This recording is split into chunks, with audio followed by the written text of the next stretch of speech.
the real point of all this is like nobody ever talks about it. It's something that blows my mind. It's like the core of maybe not everything it's wrong, but a lot of the things that people perceive as wrong. And I'll put it this way. Okay, so we went from being in a situation where we have Hex, we have Hedron, we have Max, we have all these things. We're all on Ethereum. The people in the community who are liquidity providers, they piled in Uniswap because that's what we had. That was just the place to do it. And then Pulse launches, right? Well, immediately, like at first, basically half the LP goes to Pulse. Like that's fairly expected. But what has happened throughout Pulse's like short history so far is, well, now you have Pulse, you have PulseX, you have Inc., and you have all these other things that are getting created, and that LP continually gets fractured and fractured and fractured and fractured. There's only so much of it from the early days that can come in, and with the state of the overall macro environment, there's not a ton of new LP to go around.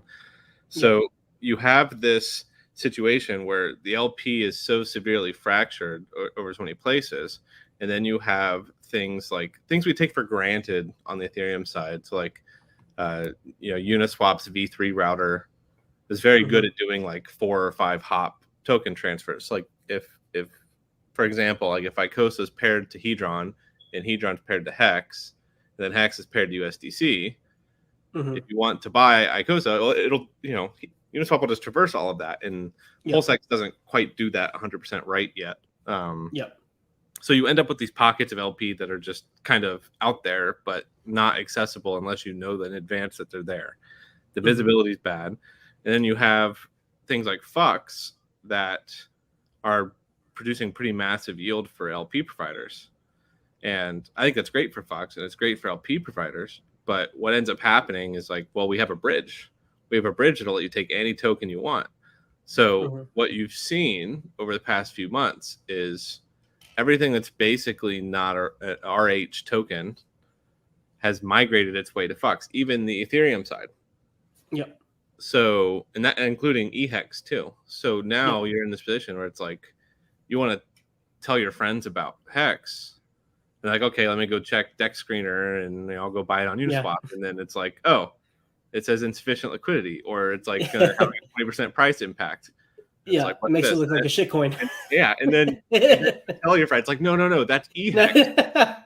What you really want is Hex. It's on Pulse chain, and you can get there through the bridge, and then you can swap on Fux or PulseX or whatever. But you've already lost them by the time that conversation's started.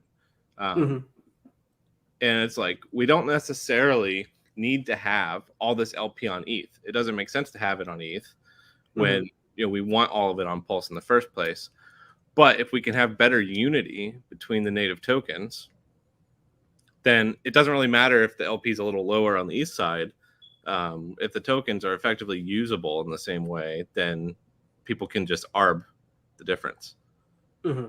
Even it's like LP doesn't matter. So we kind of get the best of both worlds in that scenario, and it's better optics, it's better operability, it's everything's easier to use. Like how many times do I got asked the question when Pulse launched for probably about at least a month of people coming over and like, hey, I bridged my eHedron to Pulse and I want to bid. And I'm like, yeah, you can't do that. That's not how that works, buddy. Yeah, but they have the concept that it should. Like in their eyes, it's like, I bridged it. Why doesn't it work? And it's like, why shouldn't it work? It should work. There's no reason it shouldn't work. So there's, unfortunately, like making that gap code wise is fairly complicated, and there's a lot of new edge cases to consider. So I've been kind of silently perfecting this in the background for most of 2023. And I think launching it in this way, where it's like, hey, it's here, the code's here. If you think unification is as cool as I do, use it. If you don't use it, and it'll just fade into obscurity, and we'll keep using the old ones. I like that a lot, and I'm definitely in the same boat as you, where I think unification more is the way to go. I think it's more net positive than dropping one and only going with the other.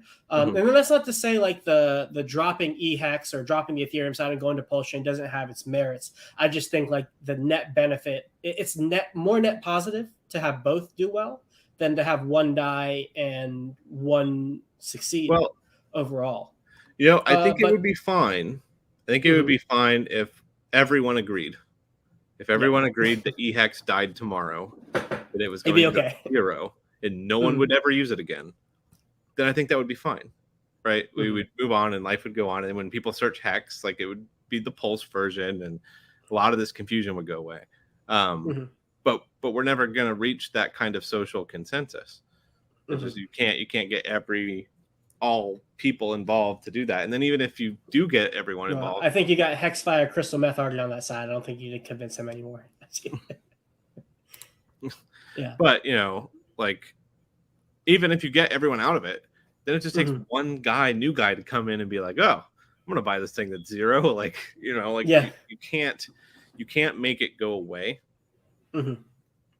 So if we can't make it go away, we can make it like the less opportune thing to use. Like it can have less LP, and it can, have all of these negative qualities to it. It can't look like crap. It's like you have your house and you have all these nice things in your house, but then you've got toilets and trash in your front yard. It's like we don't want that. Yeah. What was I gonna say? The dynamic of being able to use both like the P and E side of the asset together on something like, because you can bid with both of them, right? Like you can bid with either P Hedron or E Hedron and get an HMI on either Ethereum or Pulse Chain, correct? Yeah, you can.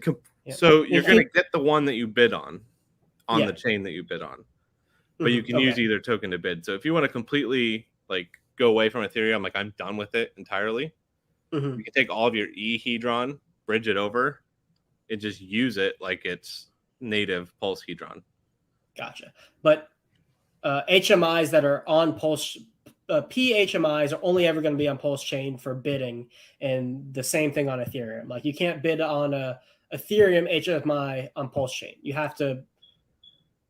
Maybe one day if we get good NFT bridging, but like the big problem there is you're stuck with this limitation of Hex, right? It's like if Hex was also going to come out and do a V2 where they had some of this kind of stuff baked into it, then you could do something like that. But you're still stuck with this core thing of like eHex and pHex are not the same thing.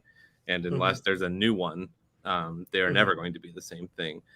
So what we can do is just make the transition as easy as possible, right? It's like, okay, well, we can just take all the derivative stuff, version 2 that, do all of the unification, cross-chain swapping, all that crap. And then now you're in the situation where it's like, okay, eHex and pHex are different, but they're kind of linked, at least a little bit. And if you want to completely abandon one, the path's actually easier now because you can just take all of your derivative tokens and use them on the other side. Yeah. Can you bid with both of them together on a single stake, or do you have to choose one or the other?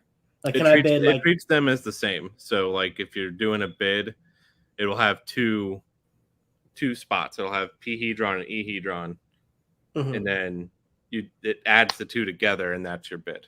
Okay, so it's not any kind of dollar value. It's just the value, the number of tokens.